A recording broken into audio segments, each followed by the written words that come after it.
Mesdames et messieurs, bonsoir. Ici Catherine Lafrance. Bienvenue à l'essentiel. Il reste 4 jours à peine avant les élections et Donald Trump refait surface dans ce dernier droit de campagne. D'abord parce qu'il a, on vous en parlait hier, il a menacé d'augmenter les tarifs à l'endroit du Canada dans le secteur automobile à plus de 25 %, mais également parce que sa menace d'annexer le Canada revient à l'avant-scène. Radio-Canada affirme aujourd'hui que Donald Trump, quand il a discuté avec Mark Carney en mars dernier, en a parlé. Les 3 chefs des principaux partis d'opposition ont accusé Mark Carney aujourd'hui d'avoir manqué de transparence là-dessus.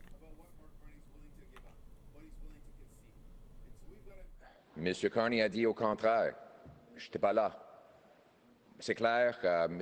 Carney doit expliquer cela. Je n'étais pas sur l'appel, mais je vais dire que le Canada ne serait jamais un État américain. Il faut défendre notre souveraineté. Il a manipulé la vérité avec bien peu de précaution. Il a, pour se donner l'image d'un leader fort, grand négociateur, gestionnaire de crise, dit « Regardez, M. Trump a reconnu la souveraineté du Canada ». Or, M. Trump a peut-être simplement répété cette espèce de bêtise dans laquelle il se complaît que le Canada serait donc mieux s'il était le 51e État. Ça montre qu'il n'a pas partagé toute la vérité. Il n'a pas partagé toute l'histoire. Et ça, c'est un problème. Je pense que les gens sont inquiets. Ils ont des inquiétudes parce que dans ces négociations avec Donald Trump, ça peut avoir des impacts massifs dans la vie des gens. On va discuter de ça, bien sûr, et de bien d'autres choses avec notre panel de journalistes. Joël Denis Bellavance, chef du bureau parlementaire à la presse, Catherine Lévesque, courriériste parlementaire au National Post, et Christopher Nardi, courriériste parlementaire également au National Post. Bonsoir à vous trois. Bonsoir, Catherine. Alors, avant tout, si vous voulez bien, on va arriver à vous tout de suite, mais d'abord, on va écouter et regarder la réaction de Mark Carney aujourd'hui à toute cette histoire-là. Oui, il a soulevé, c'est correct, mais il a soulevé beaucoup d'enjeux, mais la discussion au sein, c'est une discussion de pays souverains. Oui, je suis transparent. Ce qui est important, il y a un appel, il y a beaucoup de discussions dedans. Et ce qui est important, c'est le résultat de l'appel. Bon, évidemment, on est en fin de campagne, alors des fois, on a l'impression que les couteaux volent bas un peu. Est-ce que cette histoire-là, c'est une tempête dans un verre d'eau? Joël Denis. Bien, moi, je dirais que M. Carney n'a pas été tout à fait transparent. Je suis un peu d'accord avec les partis de l'opposition là-dessus. Je pense que les Canadiens, durant cette campagne-là, ont droit à toutes les informations concernant les relations futures entre le Canada et les États-Unis, que M. Carney aurait dû le dire aussi.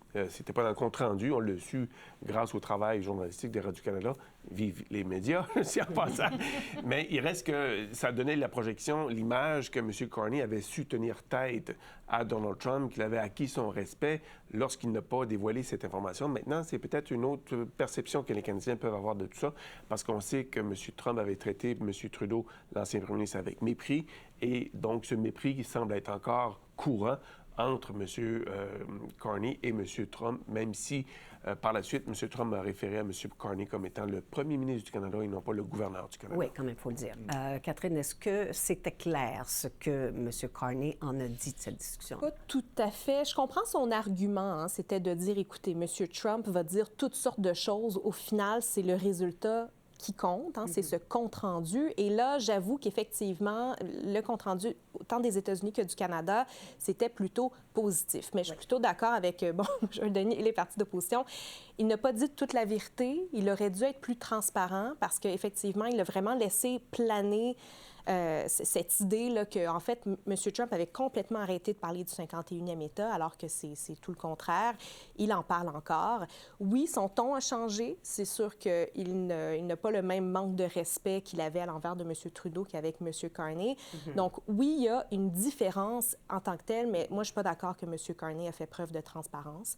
Il n'a pas été totalement transparent. Et d'ailleurs, tout le monde a compris la même chose quand je rencontrais là, des partisans là, pendant la campagne électorale. Il disait, en fait, grâce à M. Carney, M. Trump a arrêté de parler du 51e État. Donc, il y avait vraiment cette idée là, qui est cristallisée.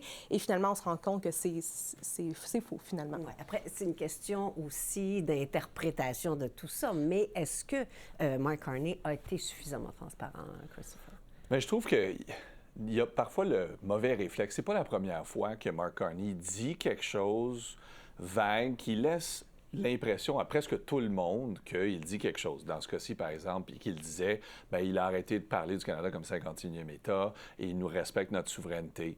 Il y a un autre exemple, d'ailleurs, je vais citer le travail de Catherine, en fait, mais en début de campagne, ou pendant la course au leadership, il avait dit « J'ai quitté tous mes postes ». J'ai tout quitté. Mais en fait, vérification faite par Catherine et un autre collègue, il y avait encore 4 ou 5 postes, je pense, bénévoles, Catherine peut le raconter, mais qu'il n'avait pas quitté encore, qu'il n'avait pas fait. Alors, il y a une tendance, je ne sais pas s'il il dit ne pas être politicien, mais a certains mauvais réflexes de politicien de longue date, de dire ce qu'il veut être vrai et ce qu'il projette va être vrai, mais qui ne l'est pas à ce moment-là. Parce que, comme de fait, on en parle, on a très peu, voire presque pas du tout entendu Trump parler de 51e État depuis cet appel-là. C'est vrai, le sujet ne revient pas, il y a moins de menaces directes de la bouche du président Trump envers la souveraineté.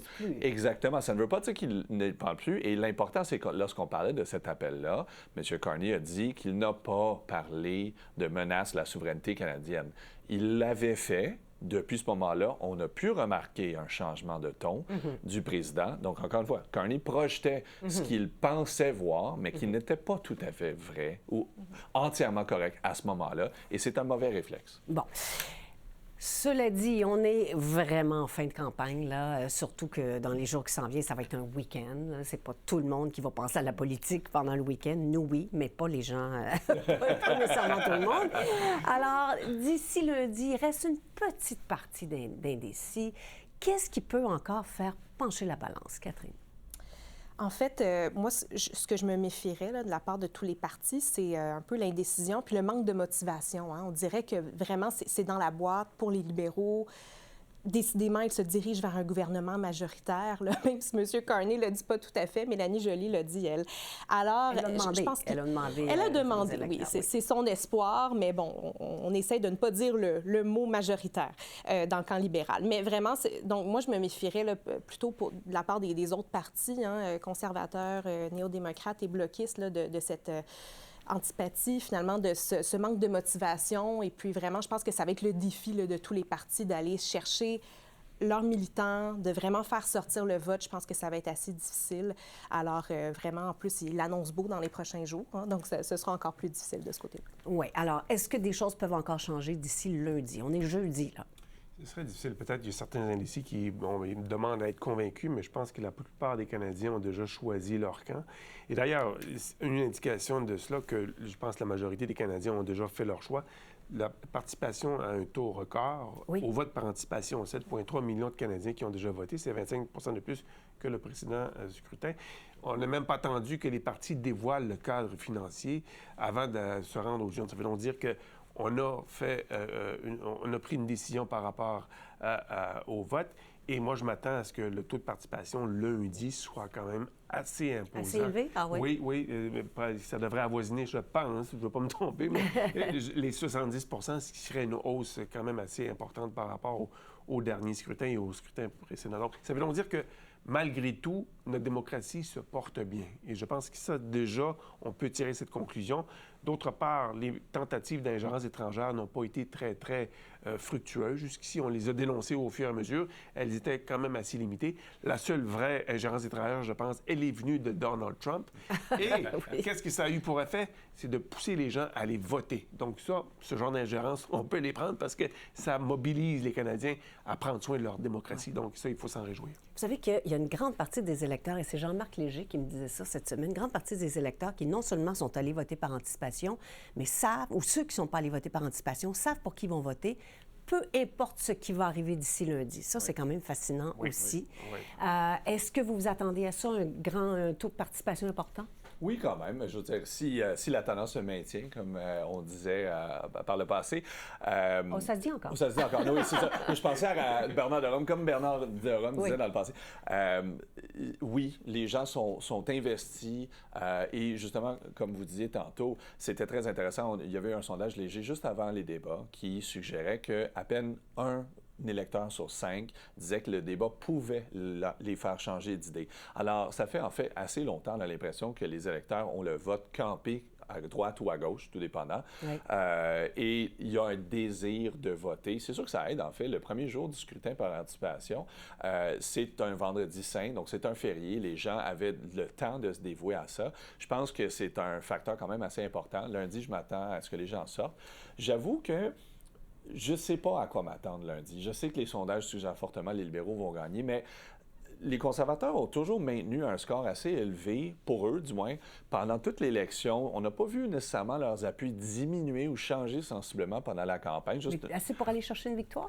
Je veux dire, je pense qu'on va le savoir assez tôt, en fait, dans la soirée. Qu'est-ce qui se passe en Atlantique et au Québec? Et c'est le succès potentiel en fin de campagne du Bloc de reprendre certains sièges. Ouais. Qui pourrait changer la donne. Est-ce que ça va être une victoire conservatrice? Ça serait difficile. Mais un majoritaire versus minoritaire libéral, balance du pouvoir, c'est ça que j'ai très hâte de voir parce que ça pourrait autant être une victoire retentissante des libéraux qu'une victoire très mineure qui nous ramènerait possiblement à une situation un peu semblable à ce qu'on a eu depuis 2019, on peut dire. Oui. Et ça serait donc le Québec va être, je vous interromps, le Québec va être à surveiller plus que jamais, peut-être? Absolument. Oui. L'Atlantique, on voit souvent, là, si l'Atlantique va complètement aux libéraux, ça risque d'être un gouvernement majoritaire libéral total. Mais si c'est moitié-moitié, comme ça peut l'être avec les conservateurs, bien là, le Québec, l'Ontario, ça devient super important. Ça m'étonnerait qu'on sache d'ici la fermeture des bureaux du scrutin en Colombie-Britannique qui a gagné, ce qui est déjà arrivé par le passé, mais ça m'étonnerait. Ça risque d'être une longue soirée. Mais oui, j'ai très hâte de voir ce qui va se passer au Québec. Alors, qu'est-ce qu'il faut surveiller au Québec? Oui, moi, une circonscription, je vais surveiller de très, très près. Ça va donner, je pense, le ton au reste de la province. C'est celle de Diane Leboutillier en Gaspésie, les Îles-de-la-Madeleine. Pour citer le regretté Jean Lapierre, en 2015, il avait dit, quand Mme Leboutillier avait gagné, si Mme Leboutillier, la candidate libérale, remporte cette circonscription, c'est que la province du Québec va donner beaucoup de sièges au Parti libéral. Oui. Et ça s'est concrétisé. Et donc, parce que Mme Leboutillier fait face quand même à un candidat de taille, Alexis Deschênes du Bloc québécois. Donc, on s'attendait à ce que peut-être que ça bascule dans le camp du Bloc québécois. Mais si Mme Leboutillier l'emporte ce soir-là, attendez-vous à ce qu'il y ait une victoire retentissante du Parti libéral, comme le suggérait Christopher. La couronne de Montréal va être à surveiller aussi. Montréal, c'est rouge, l'île, on le sait, mais la couronne nord, la couronne sud, ça pourrait changer. M. Blanchet passe énormément de temps dans le Grand Montréal et c'est vraiment pour conserver ses sièges. Il va y avoir des courses très serrées, hein, justement, sur la rive nord, hein, Rivière-des-Mille-Îles, le coin de Saint-Eustache, tout ça. Rive-sud aussi. La Prairie aussi, la circonscription d'Alain Terrien, leader parlementaire bien connu. Il y a pas mal d'inquiétudes à son endroit. Je ne veux pas te couper la parole, mais il a dit qu'il avait frappé à 5000 portes. Et donc, c'est des portes. Je ne sais pas s'il y a 5000 personnes qui ont ouvert, ça veut dire qu'il ne tient rien pour acquis et que ça pourrait basculer dans le camp libéral. Il est menacé. Ouais. Ah oui, tout à fait. Donc, mais oui, la Prairie, Châteauguay, Saint-Bruno, bref, il y a énormément je pense, de sièges qui vont être en jeu. Puis vraiment, ça va être des batailles très féroces, là, je pense, entre le Bloc et les libéraux. Mais n'oublions pas là, qu'il y a aussi Trois-Rivières. Ça aussi, c'est une course à trois actuellement avec le Parti conservateur, les libéraux et le Bloc. Et finalement, la région de Québec, ce sera beaucoup de batailles entre le Parti conservateur et le Bloc. Donc vraiment, je pense qu'on pourrait avoir des surprises. En particulier, peut-être. Québec-Centre, oui, quoique c'est... Bon, M. Duclos, je pense que... oui, c'est vrai, M. Duclos pourrait le garder, mais je pense à Beauport-Limoilou, entre autres, là, ou bon, même Charlevoix aussi, là, je pense le siège est en danger là, pour le Bloc québécois. Et d'autres qui sont peut-être en danger, c'est les chefs. Ça, j'aimerais vous entendre là-dessus. Qui va rester, qui va devoir partir? Je commence avec vous, Joël Denis. Bien, Jagmeet Singh, si jamais il ne garde pas son siège et que le NPD n'arrive pas à obtenir les 12 sièges requis pour être reconnu officiellement à la Chambre des communes, je pense qu'il s'en sera fait de M. Singh. Déjà, on entend Thomas Mulcair, l'ancien chef du NPD, dire que s'il ne réussit pas à relever ces deux défis, c'en est fini. Donc, M. Mulcair a joué beaucoup la belle-mère durant la campagne envers M. Singh. Je ne crois pas qu'il l'a beaucoup apprécié. L'autre chef qui peut être en difficulté, on a appris ça aujourd'hui de la part du blog Globe and Mail et du Toronto Star, M. Poilievre se ferait chauffer à l'heure actuelle, selon ce qu'on en comprend, par le candidat libéral. Donc, et si jamais aussi le Parti conservateur ne réussit pas à son pari à remporter le pouvoir lundi soir. Je pense qu'il y a des gens qui vont rapidement sortir de l'ombre pour demander le départ de M. Poilievre. Oui, je reviens vers vous, Catherine, mais Christopher, est-ce que Pierre Poilievre est menacé dans sa circonscription et dans son parti? Dans son parti et sa circonscription, c'est peut-être deux réponses très différentes, tout dépendant. Je ne suis pas convaincu dans sa circonscription. Je comprends les reportages, je trouve ça intéressant qu'on mette un peu plus, comment dire, d'accent sur envoyer des bénévoles dans son comté.